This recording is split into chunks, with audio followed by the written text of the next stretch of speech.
बिस्मिल्लाहिर्रहमानिर्रहीम जज़ल्लाहु अन्ना मुहम्मदम मा हुवा अहलुहु। बच्चों 10th क्लास का ये मैथ है 3.2 एक्सरसाइज है, ठीक है। तो इस एक्सरसाइज को करने से पहले आपको दो फार्मूले आपको आने चाहिए, दो रिलेशन आपको पता होना चाहिए।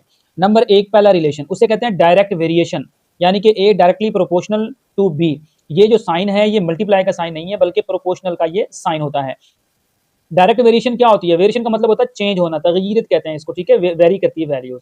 इसमें क्या होता है कि अगर ए को दो वैल्यूज है, हमारे पास ए है और बी है, दोनों अगर वेरी करते हैं एक दूसरे के साथ, एक बढ़ती है दूसरी भी अगर बढ़े, तो उसे हम कहते हैं direct variation. If one value is increase then second value is also increase. तो अगर पहली वैल्यू अगर बढ़ रही है दूसरी भी बढ़ती है। मिसाल के तौर पर एक मोटरसाइकिल है, अगर वो 40 किलोमीटर पर आवर की स्पीड से जा रहा है, यानी कि जितनी स्पीड कम होगी उसका फासला डिस्टेंस भी कम होगा। अगर वो 60 किलोमीटर पर आवर की स्पीड पे जाएगा तो उसका फासला, उसका डिस्टेंस जो है वो ज्यादा हो जाएगा। तो स्पीड बढ़ रही है तो डिस्टेंस बढ़ रहा है, तो इसे हम कहते हैं डायरेक्ट वेरिएशन, कि एक चीज बढ़े दूसरी भी बढ़े। जब भी आप प्रोपोर्शनल का साइन खत्म करेंगे, अगला स्टेप क्या है, तो उसको आप इक्वल के अंदर चेंज करते हैं। जब इक्वल के अंदर प्रोपोर्शनल को चेंज करेंगे तो याद रखें कोई ना कोई कांस्टेंट जरूर आता है। तो वो उस कांस्टेंट को हम कहते हैं, यहाँ पे हम के कांस्टेंट आएगा सारे क्वेश्चंस के अंदर, उस के को हम कहेंगे के is constant of variation. Variation का ये क्या है बच्चों? कांस्टेंट है। दूसरा फार्मूला है ए इनवर्सली प्रोपोर्शनल 1/b, यानी कि दो हमारे पास वैल्यूज हैं ए और बी, दोनों जो वैल्यूज एक दूसरे के साथ वेरी करती हैं लेकिन इनवर्स वेरिएशन के साथ करती हैं, एक बढ़े दूसरी भी बढ़े। मिसाल के तौर पर हमारे पास इसमें हम कह सकते हैं कि जो एक्सेलरेशन है हमारा, आप 9th क्लास में पढ़ के आए हैं, एक्सेलरेशन जो है वो डायरेक्टली प्रोपोर्शनल होता है किसके? फोर्स के। लेकिन एक्सेलरेशन जो है इनवर्सली प्रोपोर्शनल होता था किसके? मास के। यानी कि सेकंड लॉ ऑफ मोशन आपने किया है कि जितना मास ज्यादा होगा उसकी जो एक्सेलरेशन है उसकी वो क्या हो जाएगी? कम हो जाएगी। तो इससे क्या पता लगा हमें कि एक चीज बढ़ रही है दूसरी क्या हो रही है? वो कम हो रही है। तो एक चीज बढ़े दूसरी कम हो तो उसे हम कहते हैं इनवर्स वेरिएशन। जब आप इस प्रोपोर्शनल को खत्म करेंगे तो बच्चों यहाँ भी इक्वल का साइन आएगा, तो इक्वल का साइन आएगा, साथ कांस्टेंट आता है, उसे हम के कहते हैं, के बाय बी, बी पहले से ही मौजूद है, तो के इज कांस्टेंट ऑफ वेरिएशन, यहाँ भी के कांस्टेंट ऑफ वेरिएशन ही कहलाएगा।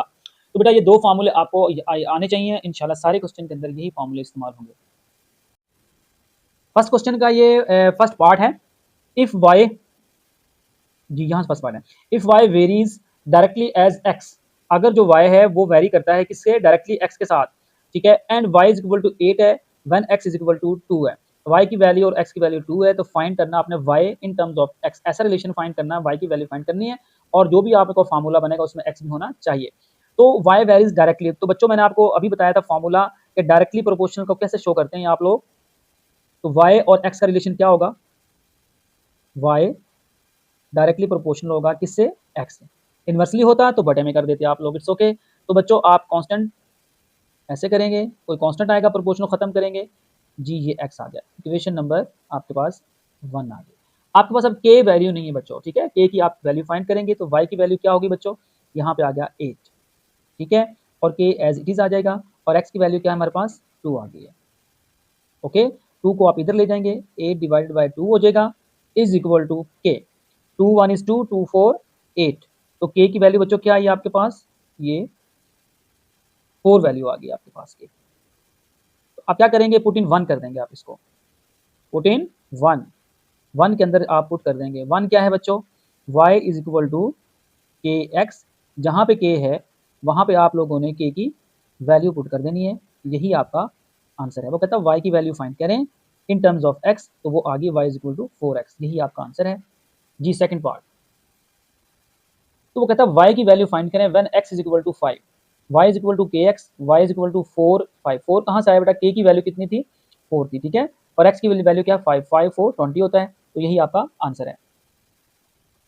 अब वो कहता है x की वैल्यू फाइंड करें when y is equal to 28। Equation बेटा आपके पास वही चलेगी, अगर आप दोबारा से भी ये लिखना चाहें, मैंने एक दफा ये लिखा है, अगर आप दोबारा से भी लिखना चाहें तो लिख सकते हैं, लेकिन जब आपको क्वेश्चन आएगा ना तो आपको ये रिलेशन जरूर लिखना होगा। चलो मैं भी दोबारा लिख देता हूँ एक दफा, y प्रोपोर्शनल x करना है आप लोगों ने, और y is equal to K x करना है, ठीक है। इक्वेशन नंबर 1 आपके पास है, मौजूद है, और y is equal to 4x, ये तो आपके पास फाइंड हो चुका है, हमने यहाँ भी देखो फाइंड किया था, ठीक है, ये हमारे पास लास्ट में।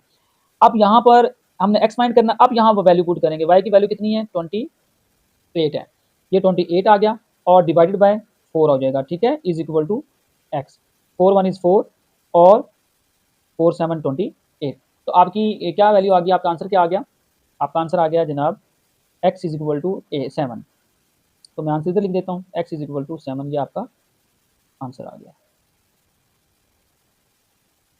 जी। पहला क्वेश्चन हमारा कंप्लीट हुआ। जी सेकंड पार्ट है, if Y directly proportional X के है and Y is equal to 7 when X is equal to 3 find Y in terms of x.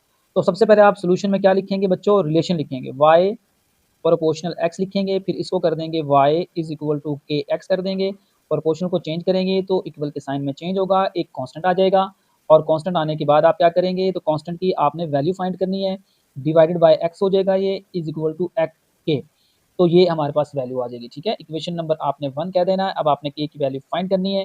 याद रखें, जब आप के की वैल्यू फाइंड करेंगे तो आपने जो ये y इज इक्वल टू 7 और x इज इक्वल टू 3 ये वैल्यूज आपने पुट करनी होती हैं। ठीक है, तो बच्चों अब देखें y की जगह हम क्या लिखेंगे, y की जगह 7 लिखेंगे, 7 लिख दिया हमने, और 7 डिवाइडेड बाय x हमारे पास कितना है, वो 3 है, इज इक्वल टू ये k आ गया।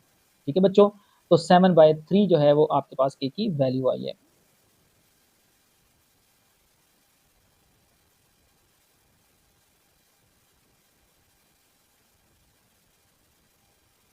जी बच्चों, अब इसको क्या कर देंगे, पुट कर देंगे 1 के अंदर, पुट इन 1, पुट इन 1, 1 के अंदर पुट कर देंगे। 1 हमारे पास क्या है, y is equal to K x है, उसने ये कहा था y in terms of x, y की वैल्यू फाइंड करनी है, y is equal to K की वैल्यू हमारे पास क्या है, वो 7/3 है, और x हमारे पास एज आ जाएगा, और इन टर्म्स ऑफ x मतलब क्या, x की आपने वैल्यू ये 3 पुट नहीं करनी, बल्कि x इस फॉर्मूले में आना चाहिए, और वो आ गया। इन टर्म्स ऑफ x का मतलब ये होता है कि y की वैल्यू फाइंड कर ली और आपने x की वैल्यू इसमें पुट नहीं करनी, और ये हमारे पास 7/3 x यही आपका आंसर है इन टर्म्स ऑफ x। जी बच्चे, वो सेकंड पार्ट में भी 2 पार्ट उसने दिए हुए हैं, x is equal to x find करना है when y is equal to 35। तो सबसे पहले आपको ये बेटा वैल्यूज का पता होना चाहिए, कौन सी वैल्यू हमारे पास मौजूद है। जो इक्वेशन हमने बनाई थी, x डायरेक्टली प्रोपोर्शनल किसके था, जी y इज इक्वल टू हमारे पास ये रिलेशन था, y इज इक्वल टू 7/3, और ये x हमारे पास आया था, ये इक्वेशन नंबर 1 थी। इक्वेशन नंबर 1 में हमने जाना है। ठीक है, उसके बाद आपने वैल्यूज को पुट करना है, x की वैल्यू फाइंड करनी है, जिसको आप फाइंड करते हैं उसको हम सेपरेट करते हैं, 3 को उधर ले जाएं, 3 जो है बच्चे क्या हो जाएगा, ये 3y हो जाएगा, और 7 इधर आके डिवाइड हो जाएगा, इज इक्वल टू हमारे पास ये x आ गया। क्लियर है, अब हमने वैल्यूज को पुट कर देना है, ये 3 है, y की वैल्यू हमारे पास कितनी है, 35 है, इट्स ओके, और ये हमारे पास 7 है डिवाइड बाय, ठीक है, 3/7 मौजूद था, इज इक्वल टू ये क्या है, x आ जाएगा। अब आप 7 1 इज 7, और 7 5 क्या होता है, 35 होता है, तो 3 बटा ये बाकी हमारे पास बचा, और ये 5 हमारे पास ये बाकी बचता है, x इज इक्वल, ठीक है, और 3 5 जो है वो 15, ये 15 आपका आंसर आ गया, यही आपका आंसर है। तो बड़ा इजी था बच्चा। तो अगर देखें, ये हमारे पास जो हमने फर्स्ट इक्वेशन फाइंड करनी की हुई थी पहले पार्ट में, वही इक्वेशन इसमें इस्तेमाल होगी, इसमें भी वही इक्वेशन इस्तेमाल होगी।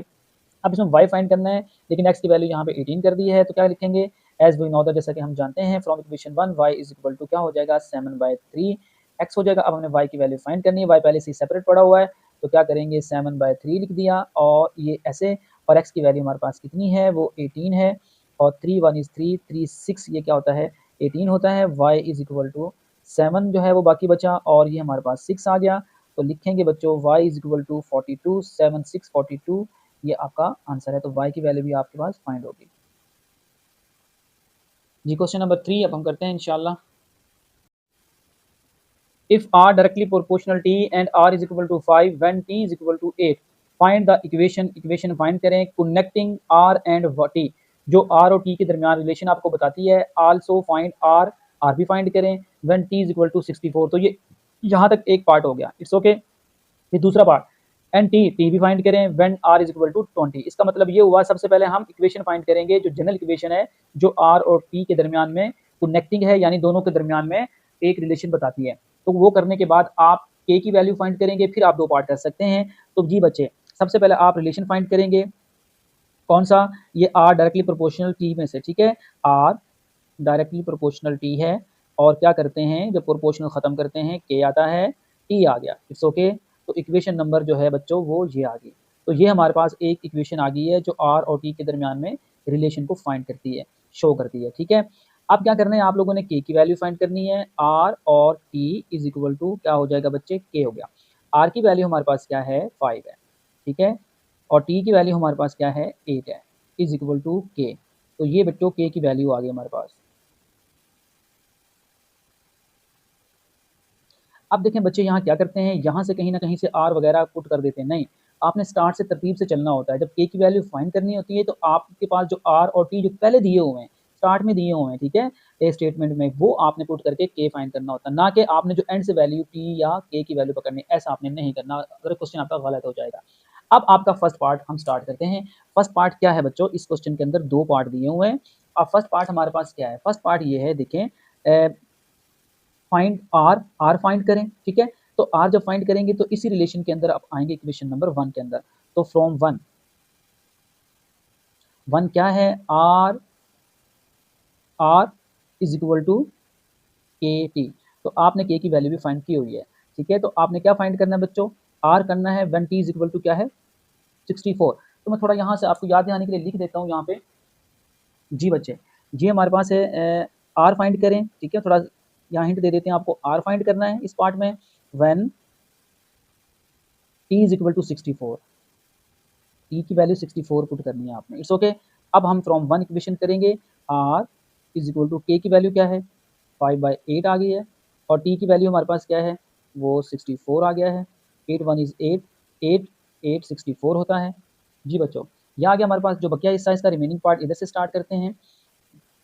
आर इज इक्वल टू क्या बचा हमारे पास, 5 और ये 8, दोनों को मल्टीप्लाई कर देंगे, 8 5 40 होता है।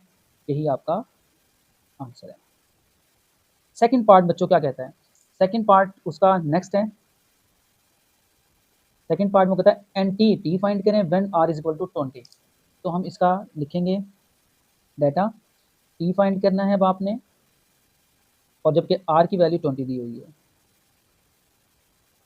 फिर हम इक्वेशन नंबर 1 के अंदर जाएंगे। इक्वेशन नंबर 1 ये है, आर इज इक्वल टू के टी। अब हमने टी फाइंड करना है, तो टी को हमने सेपरेट करना है, के इधर ले आओ, डिवाइड हो जाएगा, ये टी आ जाएगा, इट्स ओके। आर की वैल्यू हमारे पास कितनी है, 20 है, और के की वैल्यू हमारे पास क्या है बच्चों, के की वैल्यू हमारे पास 5/8 है। और करें इज इक्वल टू, ये हमारे पास टी है, ओके।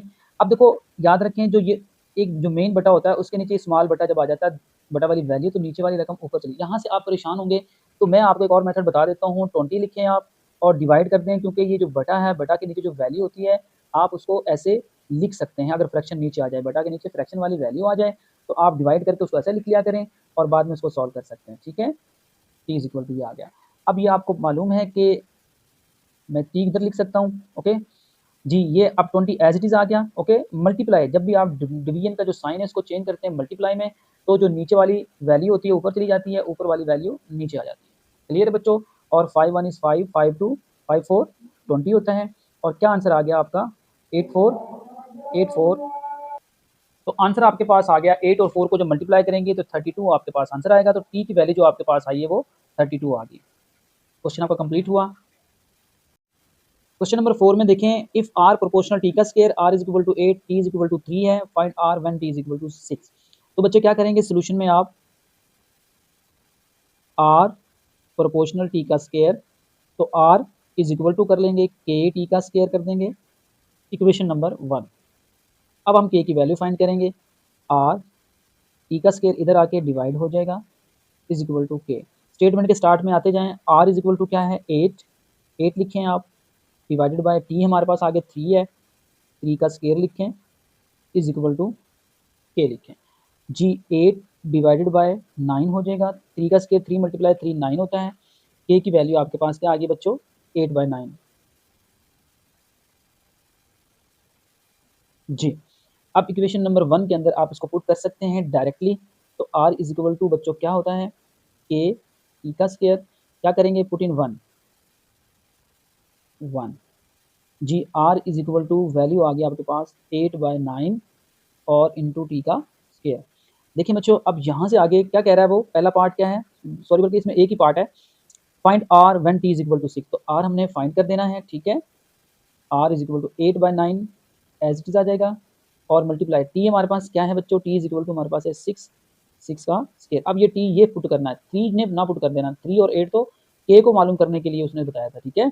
तो अब ये 6 आपने पुट करना होता है, are is equal to 8 divided by 9, और इस तरीके से 6 का स्क्वायर होता है 36, 9 1 इज 9, 9 4 36 होता है। आर इज इक्वल टू 8 4 को मल्टीप्लाई करेंगे आप जो बाकी बचता है, और r इज इक्वल टू 32 आपका आंसर है।